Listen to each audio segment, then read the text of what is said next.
Welcome, colleagues. Good morning. Good morning. I'm just looking at Sean because I know the acoustics in this room are really tricky. In fact, yesterday when we ran our conference in here, the acoustics were so tricky that the feedback made all our fillings nearly fall out. So I'm just checking we're okay, Sean? Smashing.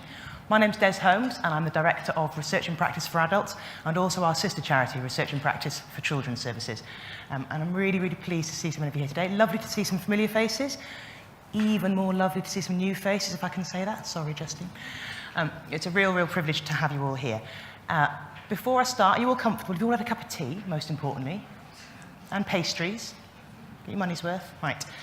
I'll just kick off with a bit of housekeeping, because you know how dangerous events can be. Now, unusually, and I don't think I've ever chaired an event where I had to say this, we are, in fact, expecting a fire drill this morning. Brilliant. Thanks for that, the universe. So at some point, excitingly, at some point between 10 and 10:30, there's going to be an awful fire alarm sound. We don't have to evacuate. I think if it goes off twice, we will evacuate. But if it just goes off the once, we're not going to evacuate. But should there be a real fire, or other reason, then we're going to need to leave via these doors here, and we'll be led by Hannah. Give us a wave, please, Hannah. She's the person in charge of today. And Hannah will take us through and make sure that we go down the emergency exits, down the stairs, or the lift if that's what's needed, and we'll congregate outside the Apple shop. I should say other brands are available. You know, ones that pay their taxes and things. So we'll gather by their shop. What other bits of housekeeping did I need to do? Now, toilets, you may have already seen these, but we've got toilets located on the second floor, by reception around the corner, and the disabled toilet is just to the right of reception, ever so slightly up the ramp there.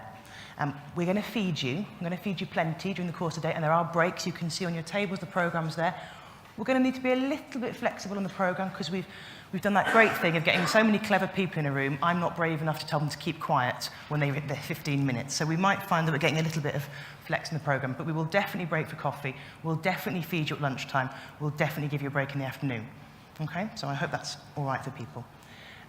If you could put your phones on silent, that'd be terrific. I know you can't turn them off because of the kind of work that many of you do, and you've all got, you know, families and what have you to cater to as well. So put your phones on silent, that'd be really appreciated. Thank you.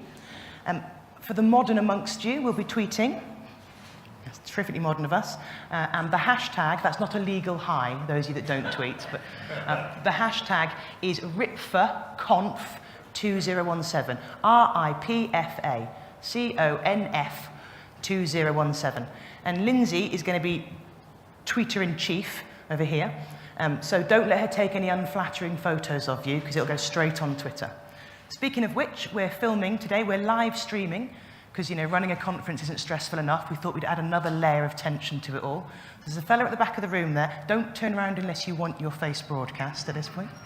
Tom at the back there is live streaming us on to RiPfA Partners, so those colleagues who couldn't make it today, who couldn't come to the event, they're watching it from the comfort of their offices and homes, so hello there. So to paraphrase Davina McCall, you are now live on RiPfA TV. Please do not swear, or don't properly swear at least, you know, not real swearing. That'd be really helpful. We're also taking photographs. If you don't want your photograph used, that's absolutely fine, but can you make yourself known to any one of the RiPfA staff? So RiPfA staff, please raise your hands, so we know who you are and you can see what we look like. Jerry, you also count to all intents and purposes, please, today. We do also employ men, I should say, but we just don't let them out of the office very much. As it happens today, we're an all-female team. So let us know and we'll make sure that your photos aren't used and that we don't photograph you.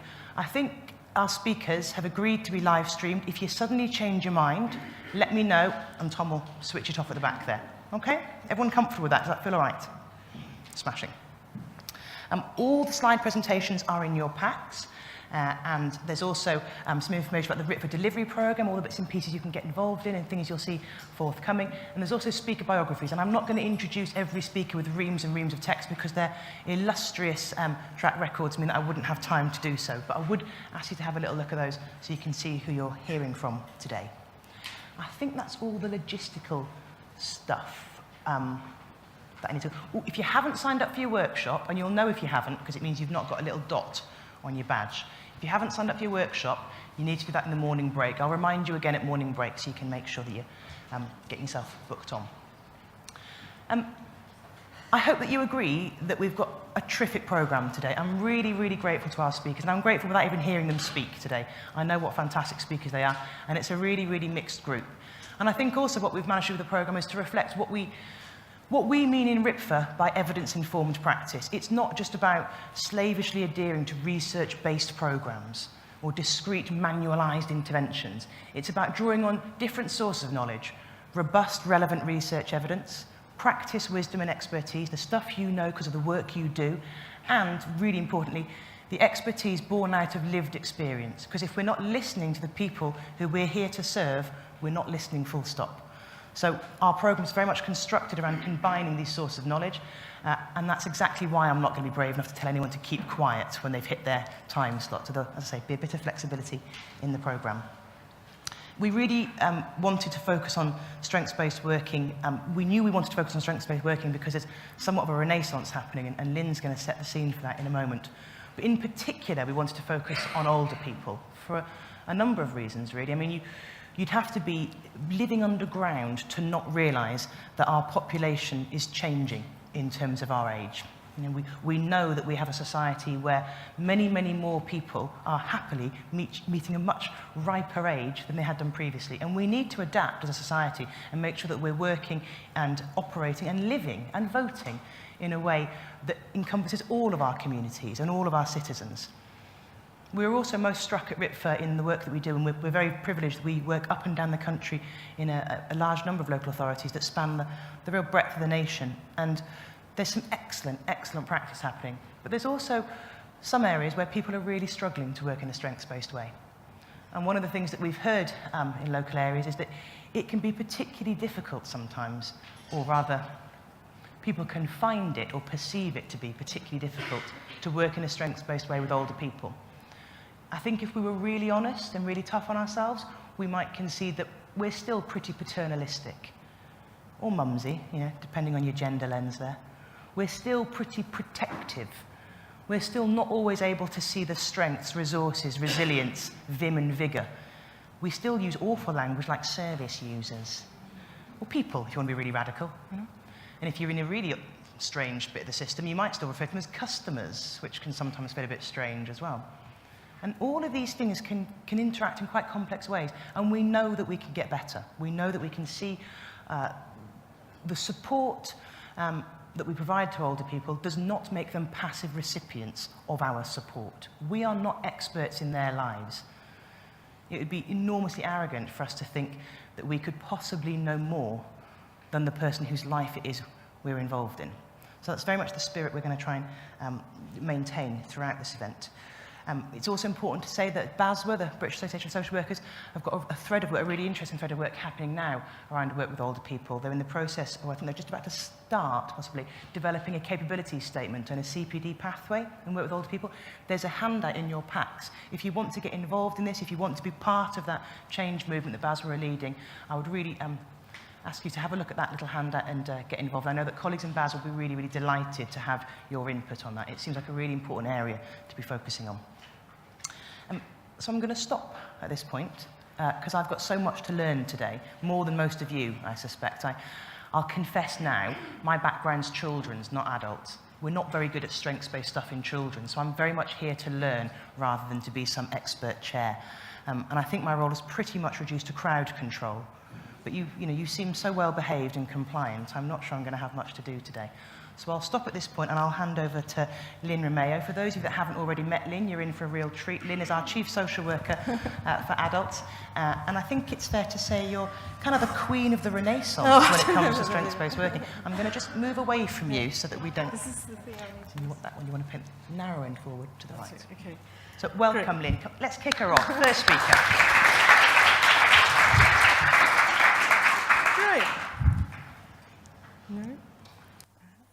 I can't find my thing.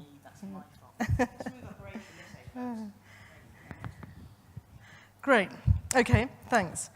Well, I'm delighted to be here today, and particularly to be addressing this subject, actually. There we go.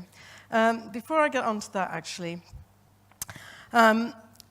thinking about strengths-based work, and it's very kind of Des to say I'm the queen of it, but actually it's been around for a long time, so I'm going to do a little bit at the beginning to talk about where has this all come from, and actually it's not new. It's been around over 40 years, because when I first went on my social work course, that was, they were the key social work methodologies and practices that we learnt about, both in terms of community work and right through to working with individuals. So it's somehow we're reclaiming something that social work is rooted in anyway. So in terms of social work and strength-based work with older people, it should be something that we kind of feel at home with and come back to rather than it's something new and different. But we lost our way, as Des said.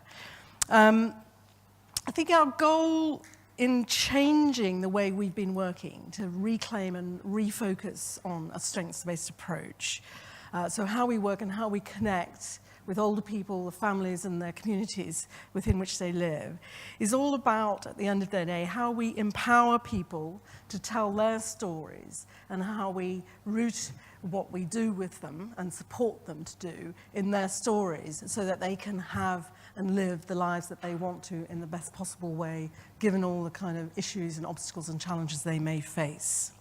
And I guess for leaders, the challenge is, how do you create the space and the conditions for social workers and other social care staff or health staff and the public, actually, and people we're working with, to be able to recognize and celebrate and build on the things that they have, the things that they can do, the things that they can contribute, and to be able to tell their stories in the ways that are meaningful to them, in all the richness and complexity of their lives. And I think it's very sad sometimes, and I can remember still as a supervisor of social work, sometimes they'd bring their work and their assessment, and I'd read it and I'd say, I have absolutely no sense of who this person is, of their story, of where do they come from, what's their life like, what's every day like.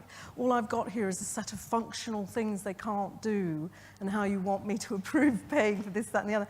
And that's such a missed opportunity, isn't it? Because we miss so many contributions and recognition of what older people and their families and communities can contribute. And there was a often people will give examples. So one example I'll just give you is a teacher who lost her husband. She was becoming very frail. She was very isolated, living in her house in a particular street. Lots of visits to the GP, certainly a level of depression. Everybody was getting very worried about it, but started defining her as Mrs. Smith, who's depressed, socially isolated, becoming more frail. That's who she became. The social worker went to visit her and bumped into the Avon lady coming out of the house down the street. They had a bit of a chat, just informally. She went in, saw the lady, and of course, although she was trying to persuade or suggest that she might want to go to the local day centre, Mrs. Smith didn't want to do that. She'd been a teacher, and she wasn't going somewhere where there were a whole load of other old people who, were lonely and isolated.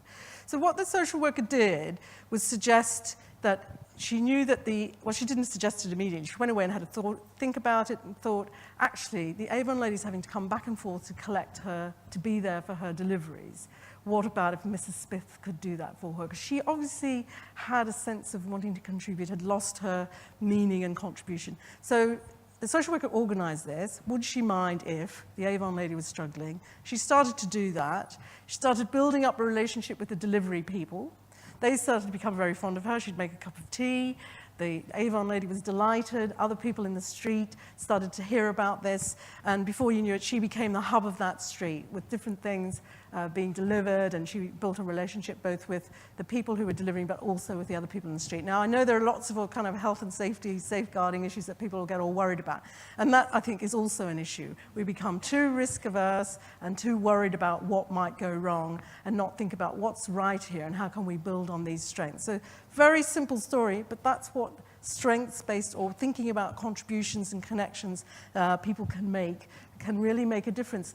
And within the next 12 months, that Mrs. Smith only ever went to the GP once again. Her whole health and well-being and her physical health improved significantly. So it's not always a happy story like that, of course not, but there are very simple things, I think, if we just reframe how we work with people.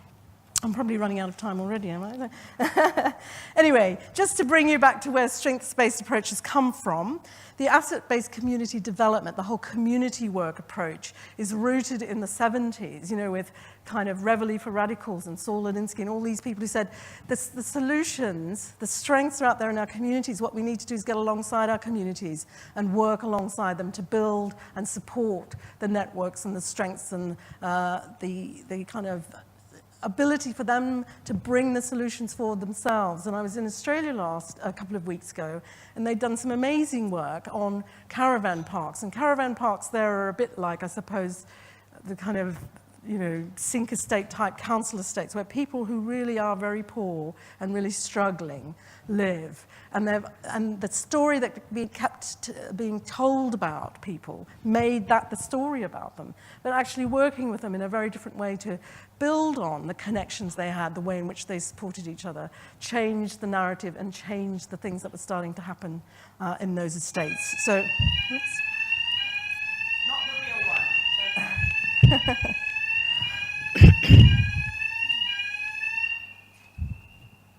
Carry on. The next one, we leave. Okay.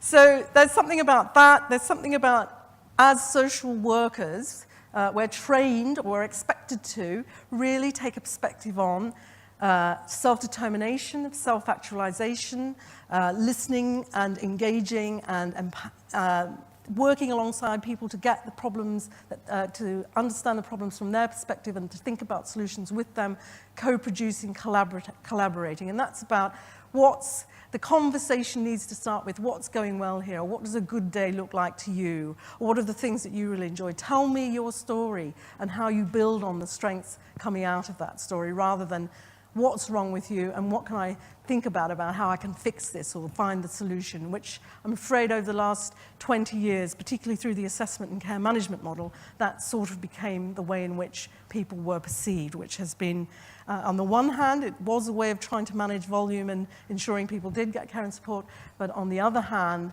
it almost became paternalistic, and well, it did become paternalistic and disabling on the other. So that's what social work is rooted in. The narrative approach, I'm going to go on to say a bit more. Is that us?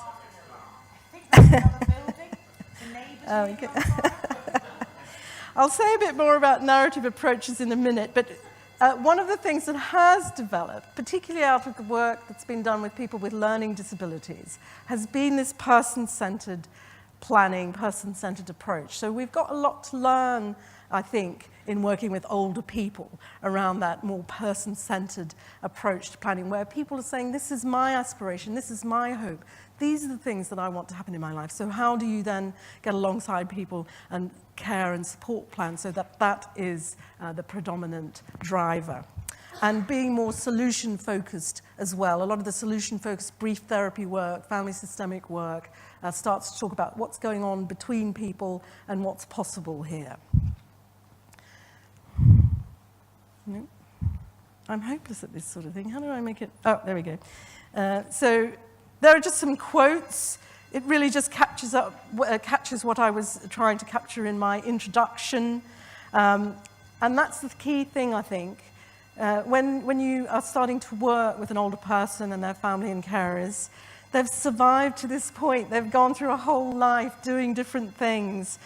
Obviously, lots of pain and difficulties on that pathway, but you need to understand and appreciate the resilience that people have. And even resistance in its own right is a sign of resilience. And I always think that's a real issue sometimes when you've got situations where people might be hoarders or where everybody's worried about, all the mess and, how they're living and they don't get out of their particular overall all day and whatever it is, that this is a strength in that person. They've learnt, I'm going to live my life my way, and I don't want people coming in and telling me how I should. And there's always a balance around protecting and ensuring that people are safe, but there's also a need to recognize that sense of strength and resilience. So I just want to say a bit about systemic family narrative approaches, because that's the kind of storytelling. And Des has already said that. People are experts in their own lives. We're there to collaborate and work alongside people. We're not there to go in and be prescriptive and say, right, I've done my social history, I've come up with my solution. And to be fair, that is very heavily influenced by the medical model approach. You know, my first job was as a hospital social worker, and I'd watch it. The registrar would take this history, come up with the diagnosis, and then almost as social workers, we started doing the same thing. And we'd lost our way a bit there as well. What's the story of this person? What are their strengths? Who are they as a whole person? How do they fit into their family and community, and what matters here? That's where we've got to start from. And their stories are central to their people, to people creating and living their lives. And as I've said, if you start to tell the one story, it really starts to limit what it is that's possible in terms of supporting and enabling an older person to have the life that they want. And I just want to tell you a story now about my mum, because she's recently become frail and elderly because she's very unwell. She's got a serious health problem. But, and we've been going in and out of hospitals. And, you know, my mum is my mum, and she's got her whole life. Her parents came over from Italy and had a very poor life and really struggled, had lots of different things happen to her. She had 3 kids. She's done all these things, run a shop. But she's now become, in the hospital system, somebody who's got this serious illness and who needs treatment.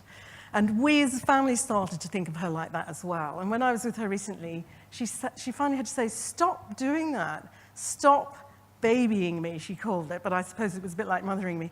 I can still do all these things, and I want to be able to do all these things for as long as I possibly can. Stop trying to do everything for me. And it made me think, my God, you know, I'm a social worker and I'm falling into the same trap. So how do we really step back and think, build on the things people can do, the strengths they have, the things they want to do, and as professional social workers, but as also other people involved in supporting older people, we've really got to hang on to that every single day and keep reflecting on our practice and the conversations we have, because their stories are central, and that's what must drive us. How am I doing on time? Okay. And I'll just refer you to, I don't know if anybody knows this Nigerian author called, and I won't be able to pronounce her name, Chimamanda, can't remember her name actually. Can you remember her name? Anyway, she's written Half a Yellow Sun, so have a look. She's done a TED talk, and it's a really good talk where she's talking about this single narrative idea, this single story. And if you show someone as only one thing over and over again and create that single story, it means that is what they become, as I said. They just become the patient or the service user or the carer or the customer. And it creates a stereotype. And whilst there are some truths in stereotypes, it's incomplete. So we've really got to change this relationship between older people and public services. And they need to be seen much more than their immediate needs and problems. So those strengths-based conversations, I guess, are where we're trying to get to in terms of social work. So things to watch out for, though. We can't just think, oh, strengths-based approaches, that's going to be the silver bullet, the kind of panacea, everything will be all right. Of course, we have to understand power and the political analysis, and even that's very relevant today, isn't it? We can't use that to excuse the fact that there isn't enough resource and money in the system, that providers of care are really pushed in terms of what level of, what quality can they provide if they're only being paid, you know, 1 in 6 to provide it. So there's a whole issue about the way in which we as a society invest in care and support and ensuring that it is at the right level so that it's reasonable. But that doesn't mean that we can't think differently and work differently to make the most of what is available. And I think that's part of what we need to address over the last 20 years. There has been a bit of a kind of automatic pilot response in terms of providing a package of services. And it was based on a kind of commodification of care, the supermarket model. Just go into the supermarket, get a couple of hours of home care there, a day in the day centre there, check out at the end, and everything will be all right. And it was probably not enough creativity and innovative thinking going on and thinking about people's strengths and opportunities and the assets within their communities. And so I've sort of captured all those points there. It's really key that we make sure that we take this into account. I'm obviously not strong up there. So just specifically, though, on social work with older people, it's all about trying to enhance and maintain people's quality of life. and that independence, autonomy, and dignity, that's all there contained in the Care Act. We've got a statutory framework, we've got a well-being principle. There's no excuse for us to say we can't, within our statutory frameworks, ensure that we really are supporting people, older people, to have the lives that they want.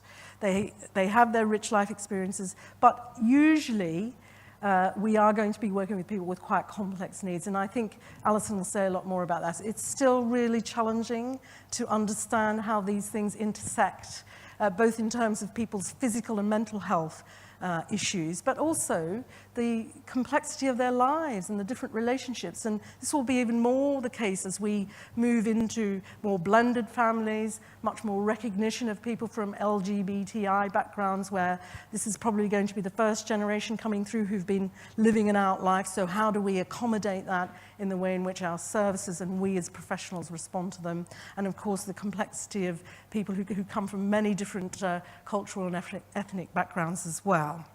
So I think for me, it is about much better recognition about the specialist social work practice that's required around here. It's been ignored for a long time. I think it's been very much seen as just, oh yes, practical help and support that people need, and we've ignored the kind of psychological and emotional journey that people are on, and very importantly, how we now have a much more mature and sophisticated approach to supporting people to prepare for end of life and doing that as well as possible. And that's another really key area. How do we take a strengths-based approach to end of life and palliative care? How do we have really uncomfortable but challenging conversations, but help people to make that journey in the best possible way, in the way that works for them? So we've got to be responsive. Social work's an interprofessional profession, and the way in which we can model best practice with our health colleagues and with our other housing colleagues and so on will make a real difference. And I think it's a real challenge because, you know, whatever we may think about it, doctors still are the dominant people within the system, and what they say is often, you know, the thing that everybody hears. So when the consultant says to the family, oh, really, you know, your mother needs to go into a care home now, and, you know, everybody else is running around saying, well, not really, she can still do this, she can still do that, and we can keep her reasonably supported and safe, and it's really hard often for families to be more swayed towards hearing that, and it's hard for social workers to challenge sometimes the doctors. Okay, so I think the relational work, the conversations with the older people, I've sort of covered that. I'll just leave that up there. Des has already talked about we're trying to develop a strengths-based approach, and we will soon be hopefully publishing a report that Sky are helping us with that captures some work we've done with various people across the sector to kind of focus on, well, what does this mean in terms of social work practice? Hopefully from that we will develop a much more detailed practice framework around strengths-based practice more generally, but obviously it will apply to working with older people. She's mentioned the work that BASRA are doing on the CPD pathway. We're also doing some work on our practice supervisors' knowledge and skills and capabilities framework. And certainly within that, one of the key areas we're going to have to ensure that both social workers and their supervisors are really on top of is a really good understanding of social work and practice and opportunities in working with older people. And the roots of that will need to be in really understanding gerontology, and I'm sure Alison will say a lot more about that in the next talk. So thanks very much for listening. Spot on.